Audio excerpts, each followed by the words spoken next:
guys, I hope you ready. That's right, I hope you ready for this video because we're going to talk about the Hope You Ready Auto Parts store over on Amazon and this rack that they sent us. Now this is version 2 of the rack. They sent us one a couple of months ago, and I had some good things to say about it. I really liked the rack, but I gave them some feedback because that original rack, it didn't work with 4-inch tires. The tire kind of fell over on the tray just a little bit. Well, they went back to the drawing board, made some modifications, built a new one, and they just sent this one to me, so I'm excited to share it with you. Let's get into the video. All right, guys, so a couple things to know about this rack. It is about 77 pounds, so it's not the lightest on the market, but there's a good reason for that. It's made of steel construction, and that makes it more durable, right? One of the great things I like about this rack is that you can put a 100-pound e-bike on each tray, so you can carry 200 pounds worth of e-bikes on this rack right here. That's one of the best features, because if you've been looking for racks, you probably know that there's a lot of racks out there in the marketplace that can only handle like 60 pounds, maybe 70 pounds, and so that requires you to take off your battery, it requires you to take off your basket, your tool bag, or any other accessories you have in order to carry it. Well, you don't have to do that with this one right here. Okay, before we get in and talk specifics about the rack, let's go ahead and take a look at my setup. Let's go down here. So down here, I have an extension that I already put on my truck. So here's my hitch, here's the rack. This is an accessory that I added that brings the whole rack out about 7 or 8 inches there. Also, something to note, I put my own pin in here. Okay, this is a 7/8 hole that goes through here that holds this on. And so I did that myself. The one that they give you is a little bit smaller, so it flops around just a little bit. Now, here's something you need to know. This does not have a built-in anti-wobble, so when you get going down the road, it will move a little bit. So what you need is an anti-wobble device like this right here. And how this works, you just slip it over the bar right here, okay? And this plate right here, I'm showing you on this one, this plate is gonna grab this, and it's gonna grab your hitch, and it's gonna clamp them together so it's nice and tight, so this thing does not wiggle going down the road. I highly recommend that because the last thing you want is to be going down the road and having your rack to be bouncing around like this, because it's really not a comfortable feeling when you look in your rearview mirror and see your bike's flopping around. So if you get this rack, make sure you get this anti-wobble device and make sure you get a locking pin. All right, guys, when you receive this in the box, it's mostly assembled. There are a couple things you want to do. The trays are already attached to the main frame right here. Just double check the nuts and bolts and make sure everything's tightened down. You will have to assemble this main rack to this, whatever this is right here, the part that pivots, okay? And you do that by the 4 bolts up here. Make sure you tighten those down good. Also check these bolts on the side just to make sure everything is clamped down nice and tight. I did find a couple that were a little loose. And yeah, so you just want to make sure everything is nice and tight and good to go.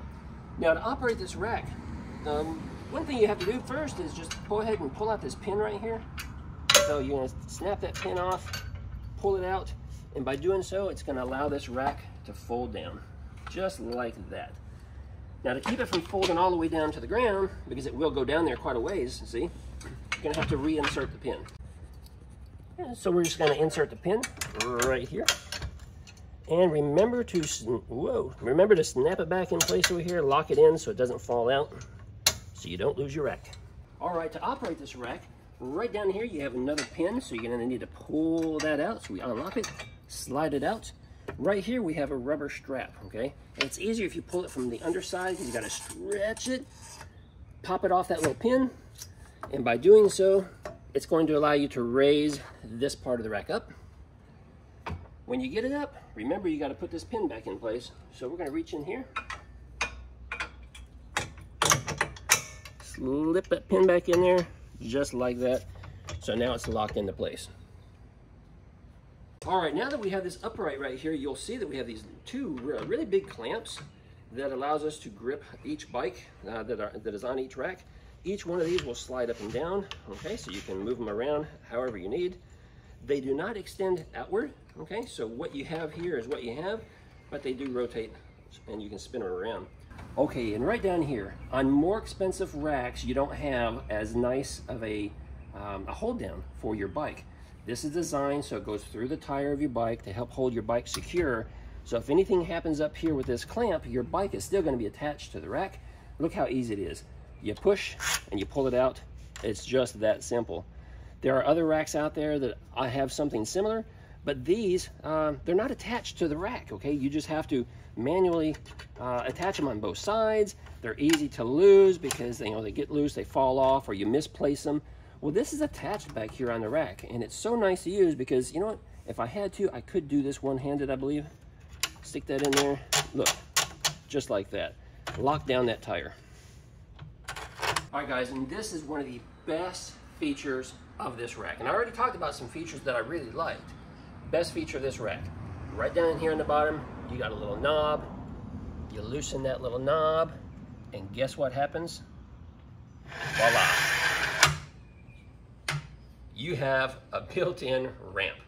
Now, there are other budget style or even more expensive style bike racks on the market that don't come with a ramp, or they require you to buy the ramp separately, and it's a ramp that you just have to throw in the back of your car or in your trunk, and it's just loose, flopping around.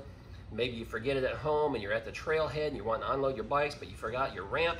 Guess what? This guy is with you all the time because it's built into the tray, operates nice and easy. You just pull it out, lock down that little nut. It's not going to go anywhere. It's not coming out, and it's always with you. All right, let's stop talking about all the features of this rack. Let's put it into motion and see how it operates. Let's get a couple bikes loaded.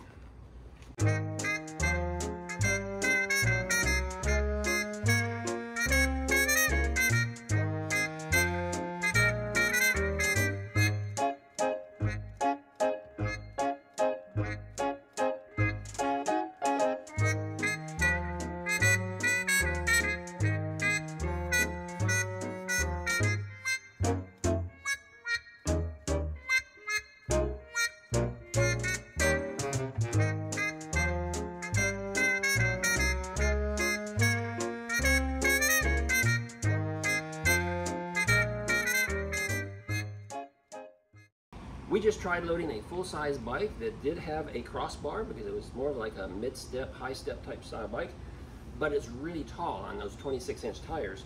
And what we found is that this clamp, even though it would reach, it could go up further and reach the top, it was a really tight squeeze, and we couldn't get a good clamp on it, so we couldn't get it to really to lock down comfortably so we could, safely transport it. So we swapped it out and put this bike on here, which is a medium-sized bike. And as you can see, this has got the square tube frame on it, and it grabs that real nice. It's not going to go anywhere. I'm comfortable with that. I'm confident that it's going to get us down the road safely. All right, guys, as you can see, we now have two bikes loaded. Now, here's a con to this style of e-bike rack. I'm not saying it's a con of this particular one, just this style, where you have this upright riser and you have these clamps to work with.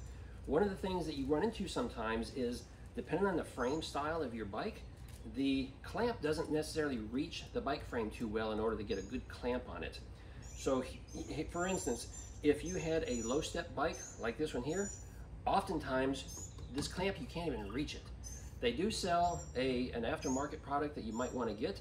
It's an extension bar, I'm not sure what it's called, but it clamps onto your seat post, it clamps on up here to your handlebars, and it creates a bar that goes all the way across.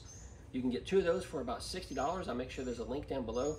Then it makes it very easy to be able to use this style of rack because you can easily swing these arms around, and it doesn't matter where it ends up being positioned, you can clamp onto that rack nice and secure, nice and tight. As you can see right here, we do have a low step. But this particular low step is kind of a small frame, so it allows us to get a good bite. If you zoom in right here, you can take a look and see that this has got a really good bite on this frame. It makes it nice and secure. It's fine. This one up here, the frame is a lot thicker, but it is a tubular design, and we still have a pretty good bite on it. We've got a good position on it right here. We're clamped down. We're nice and tight. Now, just a moment ago, we tried loading another bike. It was a 26-inch.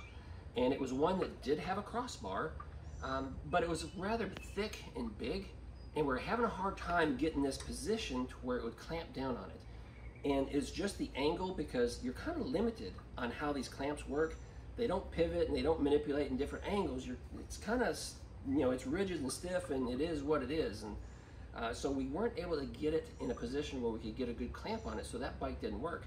Also, because it was a really large 26-inch tire bike, the tires were close to hanging over on each edge, but this riser here didn't quite go up high enough in order to grab the top of the frame up here. I mean, it did go high enough, don't misunderstand me.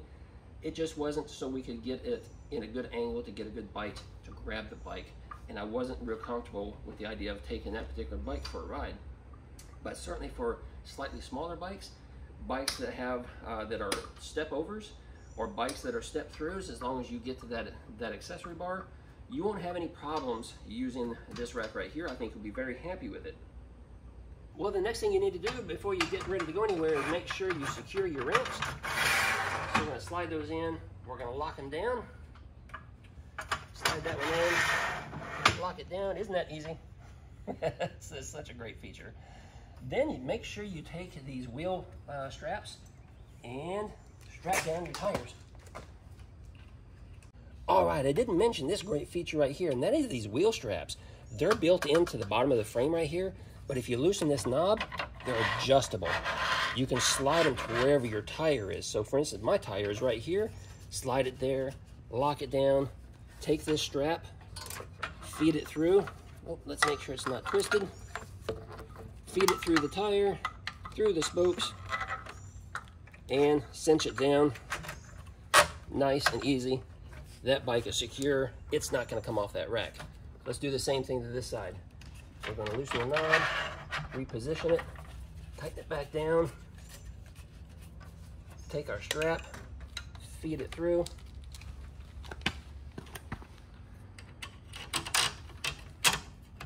Nice and easy and quick. And don't forget, you've got two more on the other end.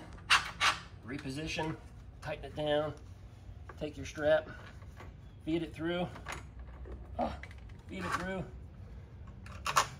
There we go, locked in. All right guys, that's it. We've got this thing loaded up. We got everything strapped down. I'm comfortable for where it's at, so let's go for a ride.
Okay guys, so keep in mind, during that riding footage, you saw how much this rack was wiggling. Keep in mind, I did not have the anti-wobble device installed.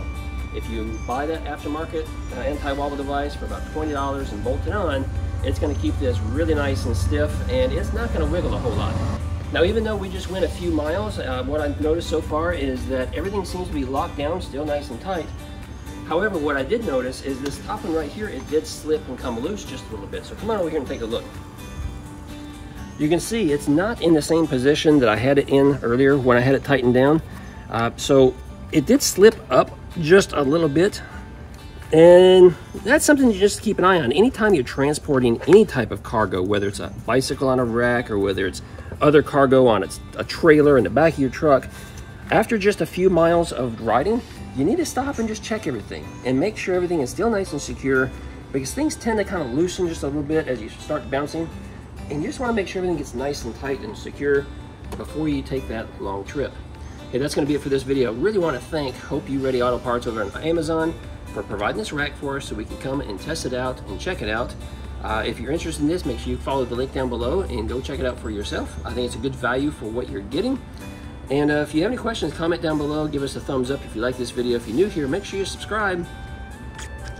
Yeah, that's going to be it. I'll see you in another video real soon.